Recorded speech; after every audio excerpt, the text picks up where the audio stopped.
पुराणों अनुसार ब्रह्मा जी के मानस पुत्र मन से मारीचि, नेत्र से अत्रि, मुख से अंगिरस, कान से पुलस्त्य, नाभि से पुलह, हाथ से कृतु, त्वचा से भृगु, प्राण से वशिष्ठ, अंगुष्ठ से दक्ष, छाया से कंदर्भ, गोद से नारद, इच्छा से सनक, सनंदन, सनातन, संत कुमार, शरीर से स्वयंभुव मनु, ध्यान से चित्रगुप्त आदि।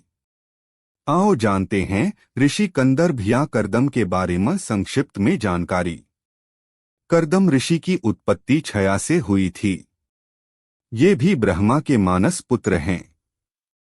कर्दम ऋषि ने स्वयंभुव मनु की द्वितीय कन्या देवहूति से विवाह करके 9 कन्या तथा एक पुत्र की उत्पत्ति की। कन्याओं के नाम कला, अनुसुईया, श्रद्धा, हविर्भू, गति, क्रिया, ख्याति, अरुंधति और शांति तथा पुत्र का नाम कपिल था।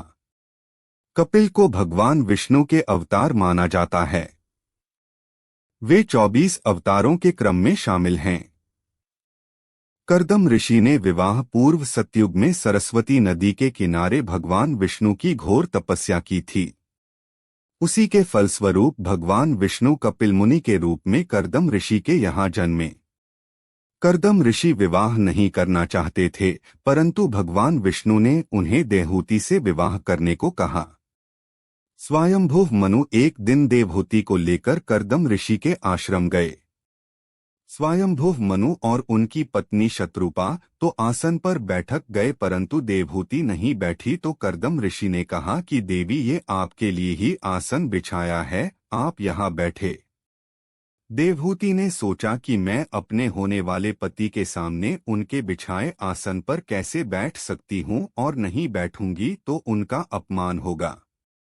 यह सोचकर वह आसन पर अपना दाहिना हाथ रखकर आसन के पास बैठ गईं। यह देखकर कर्दम ऋषि ने सोचा कन्या विवाह योग्य है, इससे विवाह किया जा सकता है।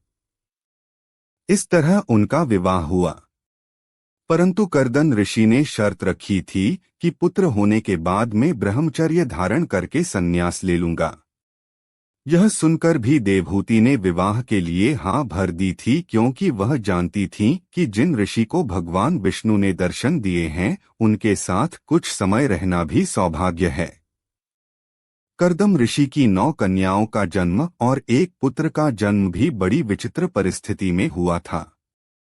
कहते हैं कि कर्दम ऋषि भूल ही गए थे कि उन्होंने विवाह किया है। वे आश्रम में रहकर सन्यासियों जैसा ही जीवन यापन करते थे। देवहूति उनकी सेवा करती थी। एक दिन कर्दम ऋषि ने कहा कि देवी, मैं आपकी सेवा से प्रसन्न हूँ, मांगो, क्या मांगना चाहती हो।